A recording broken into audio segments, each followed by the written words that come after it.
गुरुबानी गुरु नानक। गुरु नानक ने ये जो लिखी है खूबसूरत कविता है, सुन लो। फिलॉसफी है, स्पिरिचुअलिटी है, बहुत अच्छी कविताओं में एक है, ध्यान से सुनना। नानक गुरु न चेतनी मनी आपने सुचेत, छूते तिल बुआड़ जीव सुए अंदर खेत, खेते अंदर छुटिया कहूँ नानक सऊ नाह, फली अही फूली अही बपुड़े भी तन विच स्वाहा। गुरु नानक कहते हैं कि जो लोग गुरु का चिंतन नहीं करते, गुरु से लापरवाही बरतते हैं और स्वयं को ही ज्ञानी समझते हैं, वे व्यर्थ ही उगने वाली तिल की उन झाड़ियों के समान होते हैं जिनकी देखभाल करने वाला कोई नहीं होता। वे ऊपर से फलती फूलती दिखाई देती है पर उन फलियों के अंदर गंदगी और मैल भरा होता है। लोग ऐसे व्यक्तियों से दूर हो जाते हैं। नानक देव कहते हैं, नानक जी कहते हैं कि जो लोग गुरु का चिंतन नहीं करते, गुरु का विचार नहीं करते, गुरु से लापरवाही बरतते, मतलब जो गुरु ने कहा उसके अगेंस्ट काम करते हैं, गुरु ने जो बताया उसके खिलाफ जाकर कोई कार्य करे, गुरु ने जो बोला उसके विरुद्ध कुछ कार्य करे, तो ऐसे लोग जो स्वयं को ही ज्ञानी समझते हैं ना, वे लोग तिल समझते हैं जिसका तेल वगैरह बनाया जाता है, तिल की उन फलियों की तरह होती है जो बाहर से तो ठीक ठाक दिखती है लेकिन अंदर उसके धूल और मिट्टी भरी रहती है, मैल भरा होता है। मतलब ऐसे लोग जो स्वयं को ज्ञानी समझते हैं, ऐसे लोग जो अपने गुरु के चिंतन नहीं करते, ऐसे लोग जो गुरु की परवाह नहीं करते, ऐसे लोग जो गुरु की आज्ञा का पालन नहीं करते, वे लोग बाहर से तो एक सुंदर जीवन जीते हुए दिखाई देते हैं लेकिन उनका हृदय मैल से भरा होता है, पाप से भरा होता है। यानी नानक देव कहते हैं कि हमें अपने गुरु की आज्ञा को सिर माथे रखकर उनके बताए हुए मार्ग पर चलने का प्रयत्न करना चाहिए। क्लियर है? पक्का? दोबारा बोलूं? नानक देव कहते हैं कि जो व्यक्ति अपने गुरु का चिंतन नहीं करता, उनका विचार नहीं करता मन में, गुरु से लापरवाही रखता है, मतलब गुरु ने जो बताया वो काम ना करेगा, गुरु के अगेंस्ट जाके काम करेगा, जो स्वयं को ही ज्ञानी मानेगा, जो गुरु को अपने सामने कुछ भी नहीं समझता, वो अहंकारी व्यक्ति बाहर से तो सुंदर जीवन जीता है लेकिन अंदर पाप से भरा होता है।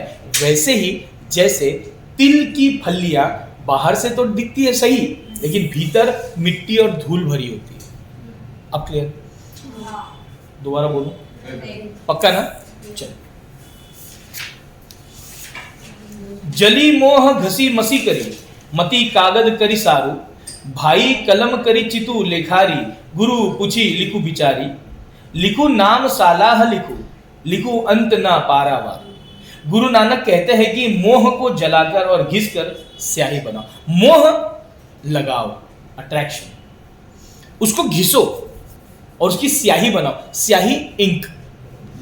अपनी बुद्धि को श्रेष्ठ कागज समझो। अपना जो ज्ञान है, जो तुम्हारी बुद्धि है, उसको कागज समझो और प्रेम भाव की कलम बनाओ, प्यार की भावना की पेन बनाओ। सुनो ध्यान से, प्यार का पेन, राइट? अट्रैक्शन, मोह, लगाव का इंक।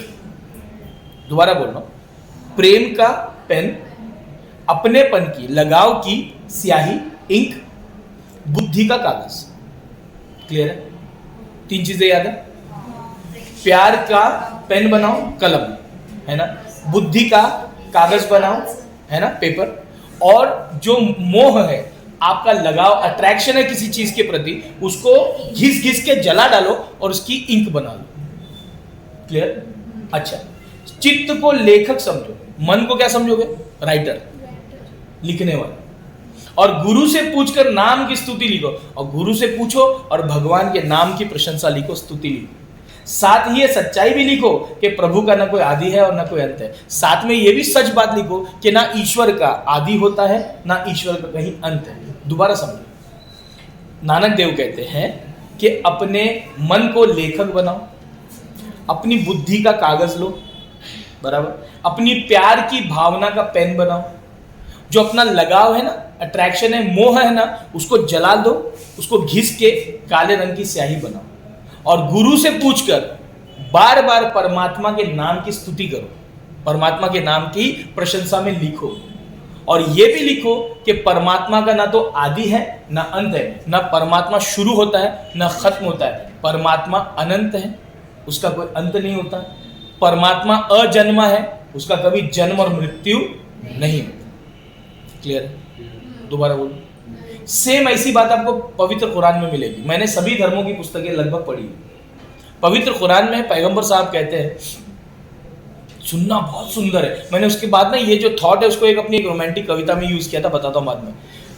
पैगंबर साहब कहते हैं कि अगर सारे संसार के वृक्ष काट कर पेन बना दो, सारे संसार के पेड़ काट दो पेन बनाओ, सारे संसार के जितने समंदर है ना, 7 समंदर, उनको इंक बना दो, और सारे आसमान को पेपर बनाकर अगर उस पर भी अल्लाह की तारीफ लिखोगे ना, ईश्वर की प्रशंसा लिखोगे ना, तो पेन कम पड़ेगा, इंक कम पड़ेगी, जगह कम पड़ेगी। सेम बात यहां पर।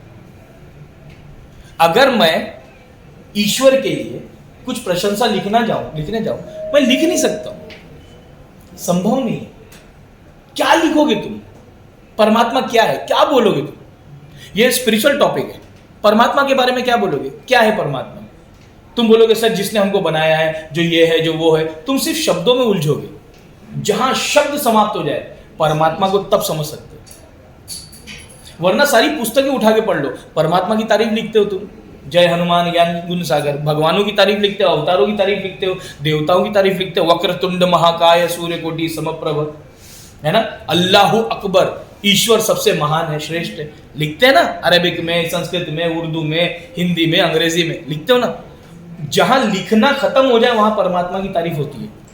शब्द में तुम पकड़ नहीं सकोगे परमात्मा को, संभव नहीं।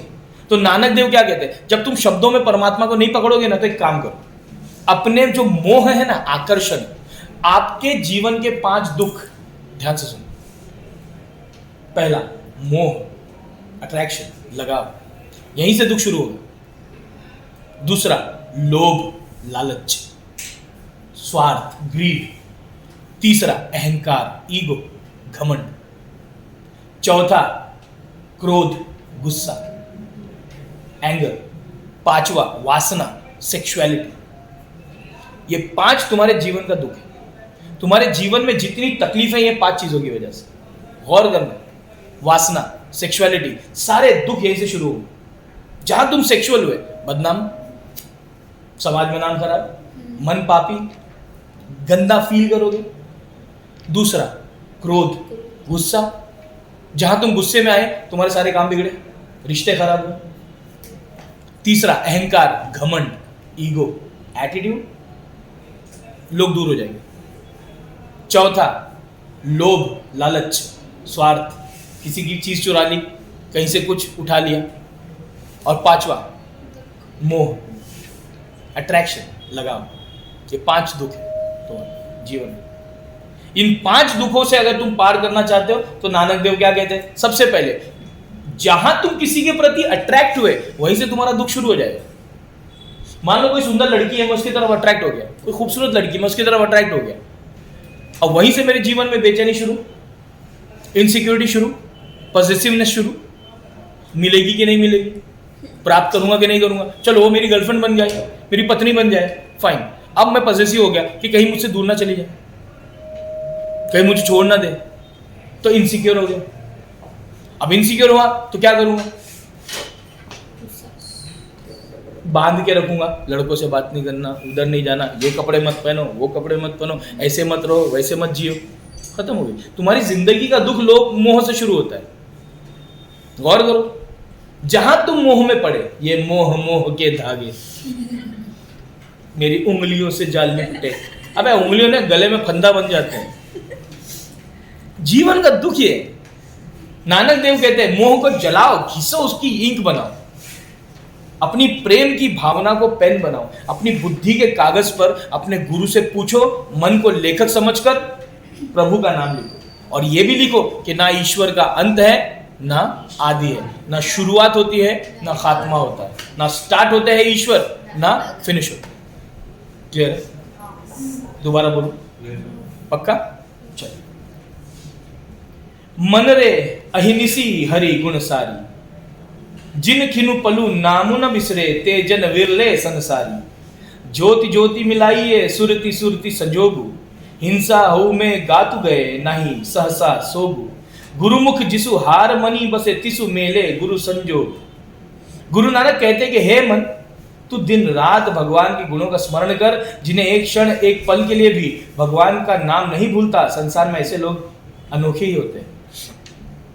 पहले 2 लाइन समझा देता हूं। नानक जी कहते हैं, ऐ दिल, ऐ मेरे मन, ऐ मेरे हृदय, तू दिन रात भगवान के नाम का स्मरण कर। कभी गौर किया, हर धर्म में सवेरे प्रार्थना करने की प्रथा है। क्रिश्चियन चले मास में ही जाते हैं संडे को सवेरे, या घर में जीसस क्राइस्ट की मूर्ति होगी तो वहां पर पैर पड़ लेंगे, प्रार्थना कर लेंगे। मुसलमान नमाज पढ़ते हैं, हिंदू ब्रह्म मुहूर्त में उठते हैं। क्यों? सवेरे परमात्मा का नाम लिया ना तो दिन भर वो नाम तुम्हारे मन के भीतर घूमता रहता है। तुम्हारा मन है ना, मन वो एक इतनी जबरदस्त मशीन है कि जो एक बार उसके अंदर गया ना, वो मन उसको रिपीट करता रहता है। सुनो ना, तुमने कभी ऐसा सोचा है कि कभी कभी एक अचानक कोई गाना याद आता है बकवास सा, काचा बादाम देखो काचा बादाम, अबे ऐसे सुबह में याद आ गया। अब तुम चाहो ना चाहो दिन भर ये गाना तुम्हारे मन में घूम रहा है। तुम लोग किसी की अंतिम क्रियाक्रम में गए, राम ना काचा बादाम, राम ना काचा बादाम, वही मन में चल रहा है। तुम्हारा मन इतनी जबरदस्त मशीन है कि जो उसके अंदर डाल दोगे वो उसी को रिपीट करता रहेगा, दोहराता रहेगा, दोहराता रहेगा। इसीलिए सवेरे सवेरे भगवान का नाम लेना चाहिए। क्यों? क्योंकि दिन भर वो भगवान का नाम तुम्हारे मन में घूमता रहता है। तुम सुबह में जिसका नाम ले लो, तुम किसी को गाली दे दो सुबह सुबह, वही तुम्हारे मन में घूमती रहेगी चीजें। तो नानक देव कहते हैं कि हे मन, तू दिन रात परमात्मा के गुणों का ना, भगवान के गुणों का स्मरण कर, जिन्हें एक क्षण एक पल के लिए भी भगवान का नाम भूलता नहीं है। जो लोग एक पल के लिए भी ईश्वर का नाम भूलते नहीं है, ऐसे लोग अनोखे होते हैं।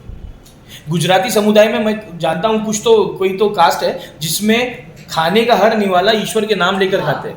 अब मुझे नहीं पता कौन सा है। मेरी स्टूडेंट थी, क्या नाम था, भूल गया यार मैं, कुछ तो था।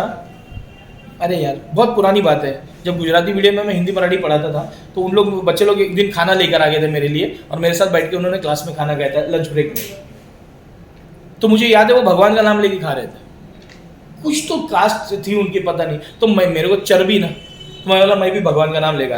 रावण, कंस, हिरण्यकश्यप, ये सब नालायक लोग, सर क्या करते हो? मतलब तुम्हारे भगवान हो या मेरे भगवान ही है? मैं तंग कर रहा था। लेकिन उन लोग हर निवाले में ईश्वर का नाम लेते हैं, हर निवाले में। जो व्यक्ति दिन रात भगवान का नाम लेता है ना, वो अनोखा व्यक्ति होता है। कभी सोच के देखना, बुजुर्गों को सोचो ज्यादा, जवानी में भगवान याद नहीं आते। जैसे जैसे उम्र बढ़ती जाएगी ना, और तुमको लगेगा कि ये सारा संसार है ना व्यर्थ है, अभी तुमको लगेगा मैं ये कर लूं, वो कर लूं, नाम कमा लूं, पैसा कमा लूं, फेमस हो जाऊं, लोग मुझे जाने पहचाने, जिंदगी के एक क्षण में जाके महसूस होगा ये सब व्यर्थ है, बेकार है। मन का सुकून ज्यादा जरूरी है, मन की शांति ज्यादा जरूरी है। कौन मेरे जीवन में रहता है, इससे ज्यादा मैं अपने आप से कैसे रिलेट करता हूं, ये ज्यादा जरूरी है। और ये कब मालूम पड़ता है पता है? ब्रेकअप के बाद, डाइवोर्स के बाद, धोखा खाने के बाद, तब पता चलेगा। क्योंकि जब संसार से मन उठ जाएगा तब तुमको पता चलेगा कि संसार व्यर्थ है, मिथ्या है, फेक। जो रियलिटी है वो तुम, परमात्मा है। तब तुम अपने आप से कनेक्ट करना शुरू करो। या तो जब जीवन में दुख और धोखा मिले, या जीवन में मैच्योरिटी आए, परिपक्वता है, समझदारी है। जब आदमी समझदार हो जाता है उसको लोगों की जरूरत नहीं होती, वो अपने आप में सेटिस्फाइड होता है। आज तुमको ग्रुप चाहिए, दोस्त चाहिए। सहेलियों के बिना जिंदगी ऊपर नीचे हो जाती है। दोस्तों से झगड़ा हो जाए तो लगता है जिंदगी में कुछ अधूरापन रह गया। लेकिन एक समय आएगा जब लोग व्यर्थ होंगे, तब तुमको अपने मन की शांति ज्यादा जरूरी होगी। तब कोई तुमको ट्रेन में चढ़ते हुए धक्का देकर, गाली देकर जाएगा ना, तो भी मुस्कुरा दे, खुश रहे बेटा। तू गाली दे रहा है, मैं लेना नहीं चाहता, तू अपने पास रख। तू गाली दे रहा है, मैं बदले में तेरे को गाली नहीं दूंगा। क्यों? तुम्हारे लिए अपने मन की शांति ज्यादा जरूरी है। तुम उसको गाली दोगे, वो तुमको गाली देगा। तुम उसका कॉलर पकड़ोगे, वो तुम्हें थप्पड़ मारेगा, तुम उसको घूसा लगाओगे, तुम्हारा ही दिन खराब। दिन भर मन में यही चलेगा। कई बार हमको लोगों को इग्नोर करना सीखना पड़ता है। और जिंदगी में जितनी भीड़ कम होगी ना, तुम उतने सुखी रहोगे। यहां कितनी बड़ी बात कहते नानक जी कि तुम हे हृदय, तू दिन रात ईश्वर की उपासना कर, नाम ले। और वो लोग अनोखे होते हैं जो एक पल, एक क्षण के लिए भी ईश्वर का नाम लेना भूलते नहीं है। 2 लाइन क्लियर? चल, अपना ध्यान उसी ईश्वर में लगाओ और उसकी ज्योति से तुम भी प्रकाशित हो जाओ। जब तक तुझ में अहंकार का भाव रहेगा तब तक तुझे प्रभु के दर्शन नहीं हो सकते। देखो, अपने मन की ज्योति जलाओ और ईश्वर के साथ एकाकार हो जाओ, यानी तुम अपने अंदर ईश्वर के तत्व को पहचान लो। वो जो डिवाइन लाइट है तुम्हारे अंदर ईश्वर की, वो पहचान लो। तिब्बत में बौद्ध लामास जो होते हैं वो एक प्रकार का मेडिटेशन करते हैं जिसको डिवाइन रेनबो मेडिटेशन कहते हैं। ये तुमने कभी सुना नहीं होगा। तिब्बत के जो लामास होते हैं ना, गुरुज होते हैं, सन्यासी, बौद्ध धर्म के सन्यासी, वो एक प्रकार का मेडिटेशन करते हैं जिसको डिवाइन रेनबो मेडिटेशन कहते हैं। उस मेडिटेशन में 7 दिन तक आपको डीप मेडिटेशन में उतरना पड़ता है, गहरे ध्यान में। और आप यकीन नहीं करेंगे, वो बड़े पैमाने के लोग करते हैं, हर कोई नहीं कर सकता। जो स्पिरिचुअली बहुत आगे निकल गए होते हैं ना लोग, वो करते हैं। उस रेनबो मेडिटेशन में धीरे धीरे आपका शरीर सिकुड़ने लगता है। आपकी बॉडी है ना, सिकुड़ने लगेगी, कम होती जाएगी, और एक समय आएगा जब आपकी बॉडी गायब हो जाएगी और आप एक लाइट के रूप में, प्रकाश में, उजाले में मिल जाओगे, गायब हो जाओगे। हाँ, आपको अगर ये हिंदू धर्म में देखना है तो मीराबाई का अंत याद करो। मीराबाई के बारे में कहते हैं, जब उनकी गुजरात में उनकी डेथ हुई, जब गुजरात में मीराबाई की डेथ हुई, तब जिस मूर्ति की वो उपासना करती थी भगवान कृष्ण की, उसी मूर्ति में वो समा गई थी। हाँ, प्लीज पढ़िए इसके बारे में। संत कबीर के बारे में कहते हैं, जब उनकी डेथ हुई तब उनके शरीर जो था, जहां रखा था डेड बॉडी, वहां से उनका शरीर गायब हो गया और वहां पर फूल निकल आए थे। जीसस क्राइस्ट के बारे में कहते हैं कि श्राउड ऑफ टूरिन का नाम सुना? श्राउड ऑफ टूरिन बताता हूं। जीसस क्राइस्ट को क्रूसिफिकेशन के बाद सूली चढ़ाया था, उसके बाद जो वहां के गवर्नर थे उन्होंने लिनेन का एक शॉल जो थी व्हाइट कलर की, वो जीसस को दिया था कि उनकी बॉडी को ढक दिया जाए, जीसस के शरीर को।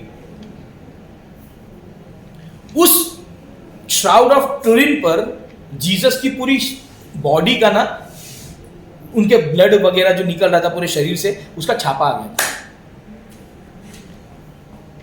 और अभी भी लोग कहते हैं कि जीसस क्राइस्ट की जो आत्मा थी ना, बराबर, वो उस सफेद कपड़े से होकर निकली थी ऐसी, और उसका जो कहते हैं ना जेरोक्स है, वो उस श्राउड ऑफ टूरिन पे छपा था। और आज भी वो श्राउड ऑफ टूरिन किसी चर्च में है, आप उनको देख सकते हो। तुमको किसी दिन लाके तस्वीर दिखाता हूँ। एक फिल्म आई थी कोई, तो जिसमें उन लोग श्राउड ऑफ टूरिन चुराने की कोशिश करते हैं, कोई तो फिल्म थी, जॉन अब्राहम की थी मेरे ख्याल से, मुझे याद नहीं। बाइबल में क्या लिखा है? Let there be light. हम प्रकाश के पुंज हैं, हम प्रकाश में मिलने वाले। ईश्वर, कबीर कहते हैं अपनी कविता में कि ईश्वर, मेरा ईश्वर करोड़ों सूर्य की तरह है, हम उसके टुकड़े हैं। इसीलिए हिंदू धर्म में दिया जलाते हैं। दिए की जो लाइट है ना, बस हम भी उतने ही हैं अंदर से। हमारी स्पिरिचुअलिटी है ना, उतनी ही है। हमारी जो आध्यात्मिकता है उतनी ही है। जब तुम रेनबो मेडिटेशन करते हो, तुम्हारा शरीर सिकुड़ता है और तुम सिर्फ चेतना रह जाते हो, वो लाइट रह जाते हो, वो डिवाइन लाइट जो ईश्वर में मिल जाती है। नानक जी यही कह रहे हैं, अपनी ज्योति जगाओ। याद रखना, ज्योति जगाना मतलब दिया जलाना नहीं है। क्यों शिरडी के साईं बाबा को लाइट से बड़ा प्यार था, दिया जलाने से? कभी सुना है आपने, पढ़ा है आपने? जब वो शिरडी में तेल मांगने जाते थे कि दिया जलाने के लिए दो, तो उन लोगों ने मना कर दिया था, दुकान वालों ने। तो बाबा ने क्या किया था मालूम है? जो तेल जिसमें रखते थे ना, बर्तन में, पाट था या कुछ तो बर्तन था, उसके अंदर पानी डाला, मिक्स किया, पी गए। फिर उसी को वॉमिट के रूप में किया, वही पानी वापस निकाला, और उस पानी से पूरी रात उन्होंने दिया जलाया था। और जब बनिए लोगों ने देखा कि अरे यार, इन्होंने तो पानी से दिया जलाया, तो सबने आके हाथ जोड़ के पैर पड़े, माफी मांगी। साई सच्चरित्र में आती है कहानी, उनकी बायोग्राफी शिरडी के साईं बाबा की, प्लीज पढ़िए, आपको मालूम पड़ेगा। लाइट का बड़ा महत्व है, उजाला। नानक जी कहते हैं अपना ध्यान उसी ईश्वर में लगाओ, उसकी ज्योति से तुम भी प्रकाशित हो जाओ। अपना ध्यान ईश्वर से लगाओ और अपने अंदर की अंतरात्मा को परमात्मा के उजाले से एकाकार कर लो, तुम भी ब्राइट हो जाओ। जब तक तुझ में अहंकार का भाव रहेगा तब तक तुझे प्रभु के दर्शन नहीं हो सकते। जब तक तुम में ईगो है ना, तब तक तुम्हें परमात्मा के दर्शन नहीं होंगे। याद रखना, ईगोस्टिक आदमी किसी का नहीं होता। ईगोस्टिक आदमी क्या बोलता है? I am everything. और भक्त क्या बोलता है? You are everything, I am nothing. जब जीसस क्राइस्ट को गिरफ्तार करने के लिए सेना निकल पड़ी थी, फौज ढूंढ रही थी उन्हें, सिपाही जंगल में ढूंढ रहे थे, जीसस परेशान थे, लास्ट सफर कराया था दोस्तों को, मित्रों को, बराबर। उसके बाद बाहर निकले, जंगल में आए और आसमान की तरफ ऐसे इशारा किया और उन्होंने एक वाक्य कहा था जो मेरा फेवरेट है, let your will be done not mine. चलो परमात्मा जैसा तुम चाहते हो वो हो जाए, जैसा मैं चाहता हूं वो नहीं। नाना जी यही कह, परमात्मा की इच्छा के अनुसार हो जाए, परमात्मा में एकाकार हो जाओ, अलग मत समझो उनको, वो एक ही है। ये वाक्य बड़ा खूबसूरत है, let your will be done not mine. चलो जैसा तुम चाहते हो कर लो, जैसा मैं चाहता हूं वो नहीं। क्योंकि जो परमात्मा चाहता है वो तुम्हारा अच्छा ही चाहता है, वो कभी तुम्हारा बुरा नहीं चाहता। तुमको लगता है भगवान तुम्हारे साथ गलत कर रहे हैं, मेरा प्रेमी बिछड़ गया, मेरी प्रेमिका चली गई, करियर नहीं बना, फेल हो गए। परमात्मा के हिसाब से चलो, वो जिस दिशा में लेकर जाना चाहता है चले जाओ चुपचाप, और तुम हैरान रह जाओगे, तुम वहीं पहुंचोगे जहां पर तुमको जाना है। तुमको लगता है कि यार मेरा रास्ता खराब हो गया, अब मैं जिंदगी में उस रास्ते पर कभी नहीं बढ़ पाऊंगा जो मैं बनना चाहता हूं, करना चाहता हूं। लेकिन तुम हैरान रह जाते हो, उसका जो प्लान है ना, मास्टर प्लान है ना, इतना अनोखा है कि जैसे ही तुम उन रास्तों पर आगे बढ़ते हो जिधर परमात्मा तुमको लेके जाना चाहता है, तुम अपने आप उसी मंजिल तक पहुंचते हो जहां तुम जाना चाहते थे। इसलिए ईश्वर की इच्छा के अनुसार जियो। मेरी माँ एक वाक्य कहती है, जो भी होता है ना उसमें मसलहत होती है, मसलहत रीजन, कारण। जो कुछ भी हो रहा है तुम्हारे साथ जीवन में उसका रीजन है, कारण है। चुपचाप ईश्वर की इच्छा के अनुसार चलो, कोशिश करते रहो। लेकिन अगर कोई काम नहीं बन पड़ता है, डिप्रेशन में मत जाओ, परेशान मत हो जाओ क्या अरे यार अब तो जिंदगी खत्म हो गई। नहीं, ऐसा होता नहीं। वो ना एक वाक्य मेरा बड़ा फेवरेट है, I can't live without you. ये बड़ी मूर्खता की बात है। इसके लिए एक उर्दू का शेर सुनाता हूं कि कितने झूठे थे हम मोहब्बत में। प्रेमी प्रेमिका को कह रहा है ब्रेकअप के बाद, कितने झूठे थे हम मोहब्बत में, तुम भी जिंदा हो हम भी जिंदा है। I can't live without you, ये सबसे बड़ा फेक वाक्य है दुनिया में। ये कितनी झूठी बातें हैं ना कि मैं तुम्हारे बिना नहीं जी सकता। हर व्यक्ति जीता है।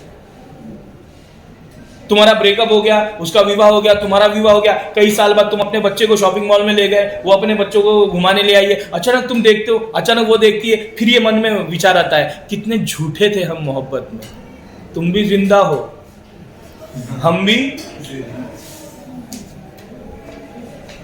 फेक है, इसीलिए इन बातों पर विश्वास मत करें। सिर्फ ना कसमें, वादे, प्यार, वफा सब बातें हैं, बातों का सिर्फ शब्द, कोरे शब्द है। कभी रियलिटी में इसका कोई अर्थ नहीं निकलता है। तुम ही हो मेरी जिंदगी में, तुम्हारे अलावा कोई नहीं रहेगा। झूठ बोल रहा साला। झूठ लगता है तो ब्रेकअप करके देखो, 1 महीने में दूसरे के साथ घूमता हुआ दिखेगा, 1 महीने में किसी और की हो जाएगी। झूठे हैं साले।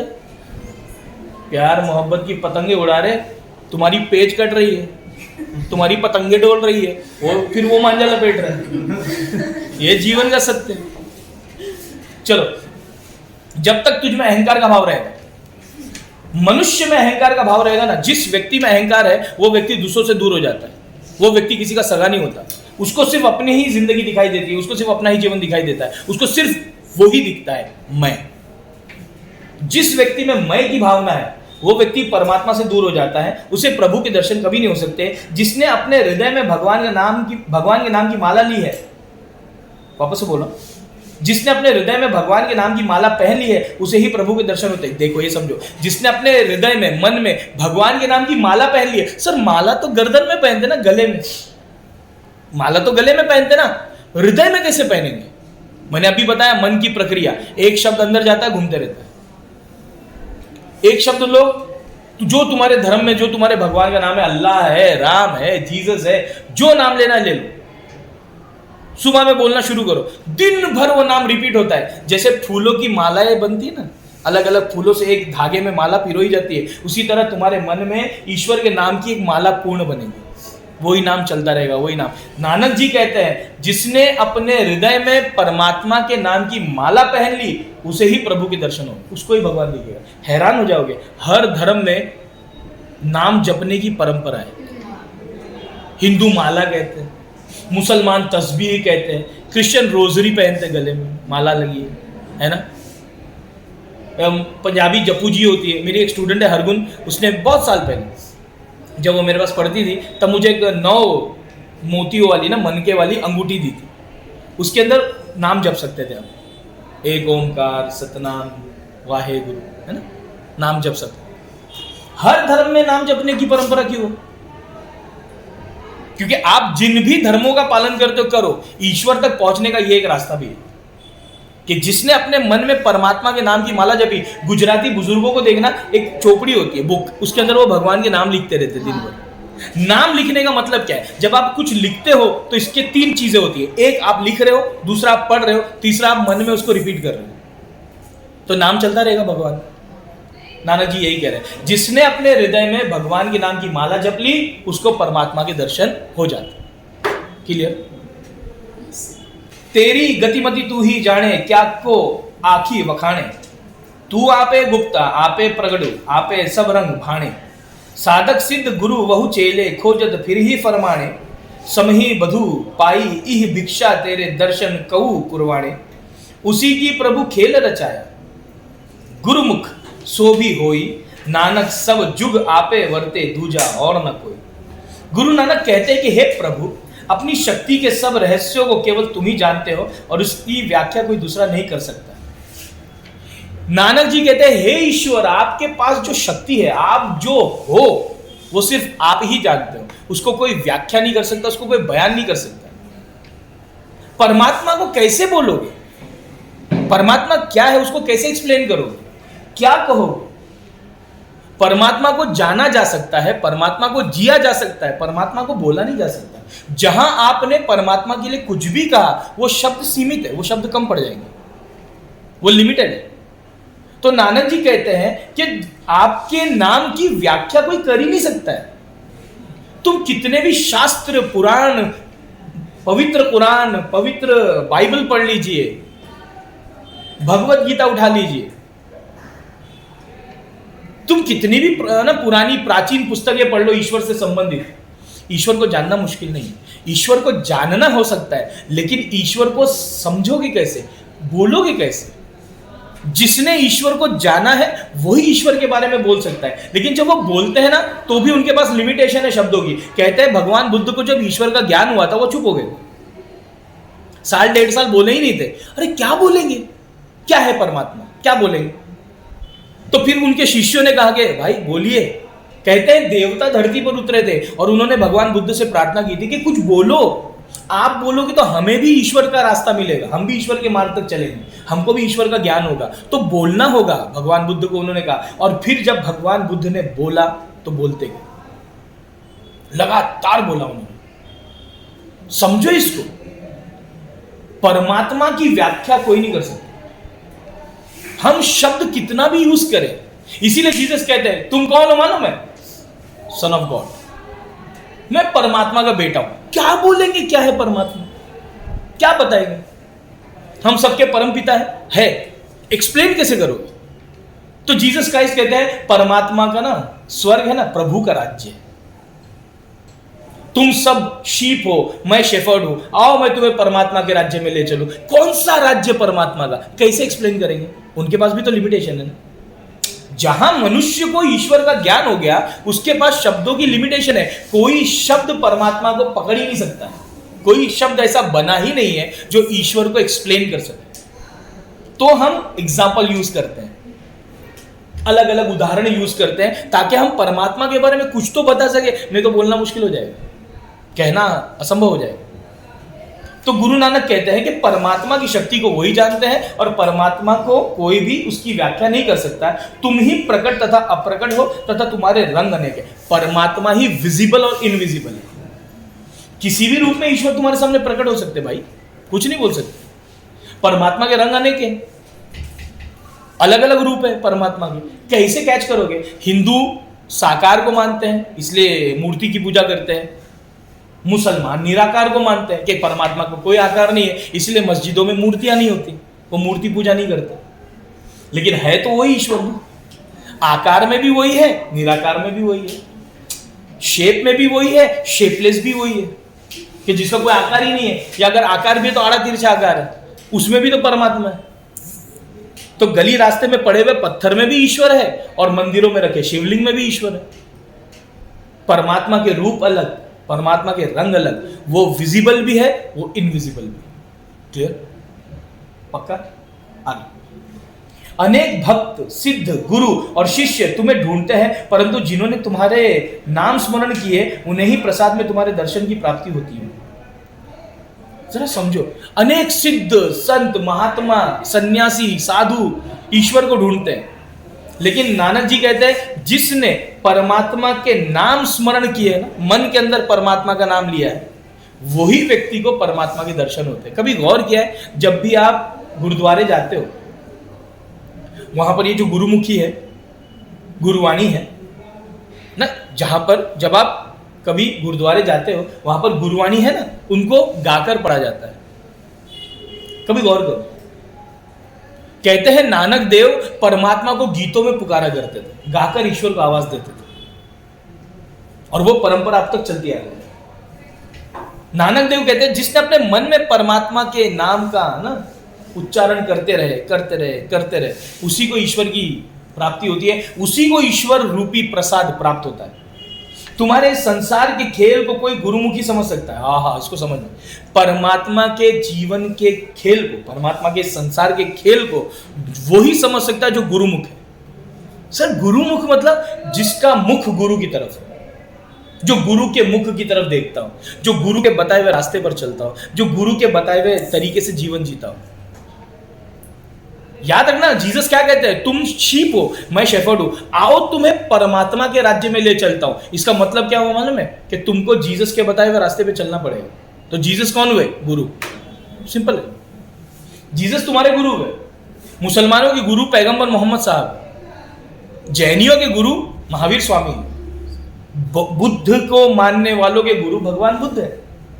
उन्होंने जो बताया उन रास्तों पर चलो, क्योंकि गुरु ही ईश्वर का मार्ग बता सकता है, गुरु ही ईश्वर के मार्ग पे ले जा सकता है। यहां पर नानक जी कहते हैं कि तुम्हारे संसार के इस खेल को वही समझ सकता है जो गुरुमुख है। समझ में आ रहा है? ज्यादा भारी तो नहीं पड़ रहा? आगे।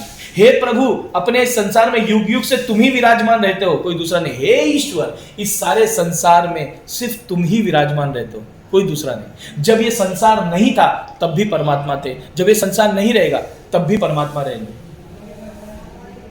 पवित्र कुरान में एक शब्द आता है कि परमात्मा ने कहा कुन, हो जा, और ये संसार प्रकट हुआ।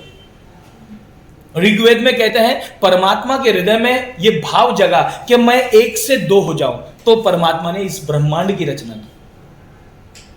बाइबल कहती है ना, लेट देयर बी लाइट, ईश्वर ने कहा, और उजालों से इस संसार का निर्माण हुआ है। यही बात नानक जी कहते हैं कि इस संसार में युगों युगों से परमात्मा का राज है, वही विराजमान रहते हैं। हम मेहमान है भाई, हम आए हैं, रुके, चले जाएंगे, लेकिन परमात्मा थे, हैं और रहेंगे। क्लियर? पक्का? चलिए। अरे मैं तो पढ़ाता हूँ भाई, मैं तो बोलता हूँ, मेरी हर बात पर मानने की जरूरत नहीं। कई ऐसी बातें बोलूंगा जो तुम्हारे मन के, तुम्हारे जीवन के बहुत गहराई से नजदीक होगी। सबको मानने की जरूरत नहीं है। मैं पिछले वैसे भी वैलेंटाइन वीक में कई ब्रेकअप करा चुका हूँ। अब ऐसी कविताएं पढ़ाऊंगा, परमात्मा ही है, ये मनुष्य क्या है, बेबी ब्रेकअप। तो गए क्या करेंगे? चलो। गगन में थाल रवि चंद्र दीपक बने, तारका मंडल जनक मोती, धूप मलिया नील पवनु चवरो करे, सकल वन राई कुलंत ज्योति, कैसे आरती होई भव खंडना, तोरी आरती अनाहत शब्द बाजत भेरी।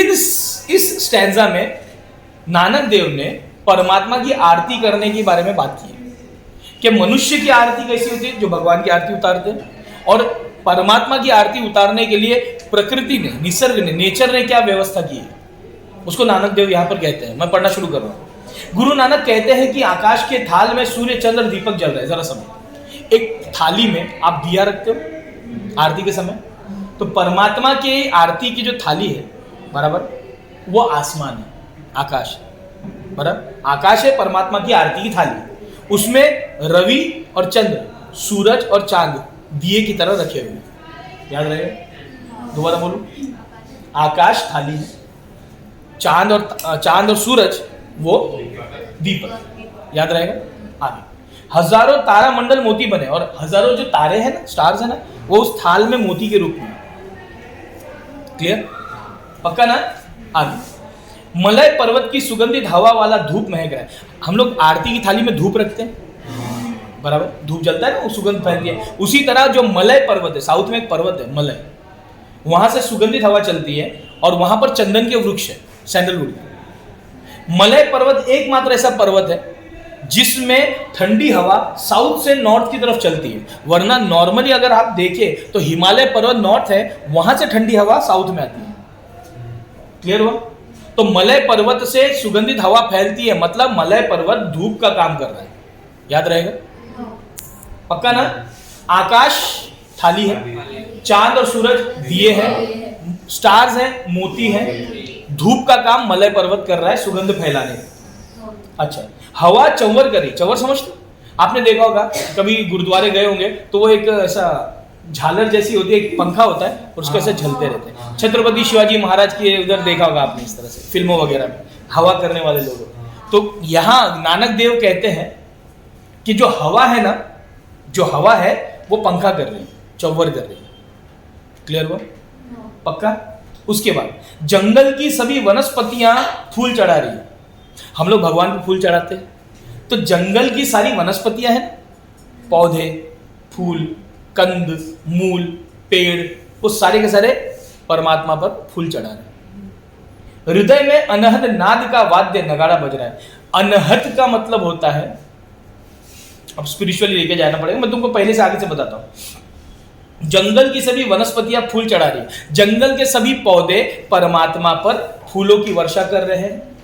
हृदय में अनहद नाद का वाद्य यानी नगाड़ा बज रहा है। अनहद का मतलब होता है ऐसा स्वर जो बिना किसी टकराहट के जन्म लेता है।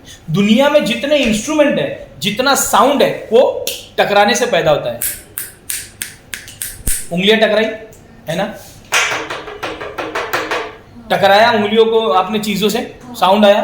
तबले को चमड़े के वो ना कवर पे टकराया जाता है, गिटार सितार को टकराया जाता है, बांसुरी बजाते हो तो हवा लकड़ी पर टकराती है तो साउंड डेवलप होता है।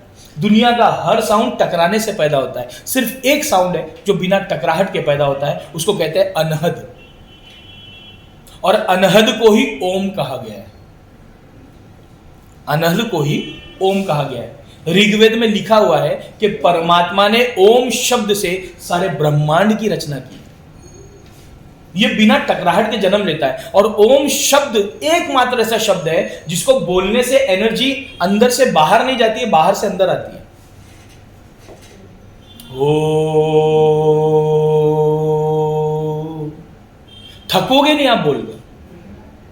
और आश्चर्य की बात बताता हूं, यह ओम शब्द दुनिया के हर धर्म में किसी ना किसी रूप में है। आमीन, एमन, ओम, ओमकार, एक ओमकार सतनाम वाहे गुरु।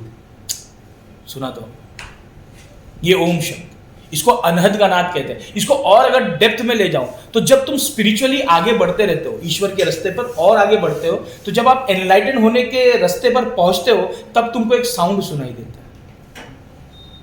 वो साउंड जो है ना, वो अनहद का नाद है। ऐसा लगता है म्यूजिक बज रही है। तो आपने सुना है शिरडी के साईं बाबा अपने पैरों में घुंघरू बांध के नाचते थे? उनकी बायोग्राफी पढ़ लीजिए। उनकी बायोग्राफी है, साईं सच्चरित्र है, हिमाद्री पंत जी ने लिखी है, पढ़ लीजिए। उसमें लिखा हुआ है मीराबाई पैरों में घुंघरू बांध के नाचती थी, सूफी सन्यासी घूमते थे, कुन फाया कुन, कुन फाया कुन। जब कहीं भी कुछ नहीं था, कहीं भी नहीं था, तू ही था, तू ही था। नृत्य करते थे, मालूम है, सफेद रंग का चोगा पहन के, लंबी सी टोपी पहन। वो अनहद का नाद जिसने सुना ना, क्या आपको मालूम है हिंदू धर्म में जितना संगीत जन्मा है मंदिर से आया है। सब मंदिर से संगीत कैसे जन्मा? क्योंकि जब सन्यासियों ने, साधुओं ने, ऋषि मुनियों ने वो डिवाइन अनहद का नाद सुना ना, तब उन्होंने सोचा कि कैसे इस नाद को पकड़ के जन सामान्य को, नॉर्मल लोगों को भी ये साउंड सुनाया जाए। वहां से इंस्ट्रूमेंट के बनने की शुरुआत हुई है। हिंदू धर्म के जितने वाद्य यंत्र है मंदिरों से बाहर निकले। गौर करना, पूजा पाठ, कीर्तन, भजन, इसी से हमारे संगीत की शुरुआत हुई, यहीं से। तो अनहद के नाद के नगाड़े बज रहे किसकी आरती में? परमात्मा की आरती में। इस महान आरती के होते हुए तेरी यानी मनुष्य की आरती का क्या महत्व है? नानक जी कहते हैं इतनी महान आरती होते हुए प्रकृति परमात्मा की आरती उतारी है, तब मनुष्य की आरती का क्या महत्व है, क्या उसका इंपॉर्टेंस है, क्या उसका लेवल है। सोचो ना, आसमान थाली है, सूरज और चांद दीपक है, तारे मोती है, हवा चंवर कर रही है, धूप के रूप में मलय पर्वत से सुगंध आ रही है, राइट, अनहद के नाद के नगाड़े बज रहे हैं। तो इतनी प्राकृतिक आरती परमात्मा की चल रही है। उस प्राकृतिक आरती में हे मनुष्य, तेरी आरती का इंपॉर्टेंस क्या है, तेरी आरती का महत्व क्या है? अब क्लियर है? पक्का? क्या लिखा है? पूछो क्या?